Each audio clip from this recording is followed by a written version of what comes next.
One by one, they've begun to pop up throughout the city.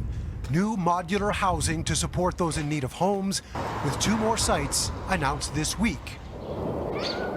Empty land adjacent to existing apartment buildings in Etobicoke, set aside for more than 100 people to move in once approvals to build go through. Same in Scarborough for 50-plus units. In recent decades, there has never been as much done in housing as we're seeing now, and the need has never been as great.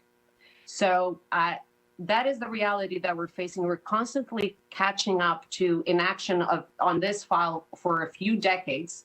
Add the latest sites to 6 other supportive housing projects announced by the city over the last year, and it adds up to a grand total of 728 spaces. A pace that historically can be considered fast, but it still might not meet the targets the city has set for itself. Realistically, if that was the pace we were keeping, it would take 25 years to get to 18,000 units. So it feels like we're going incredibly fast, but we're still going at about a third of the pace needed to meet the city's own supportive housing targets.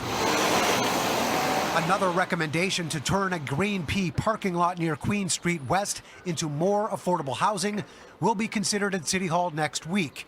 With it, a former fast food restaurant and retail store would make way for another new park. Mayor John Tory believes all signs are looking up.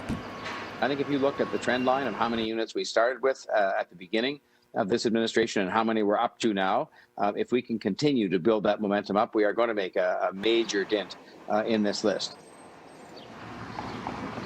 That said, here's some context for you. There are approximately 7,800 people experiencing homelessness in Toronto right now, and more than 81,000 households waiting for subsidized housing.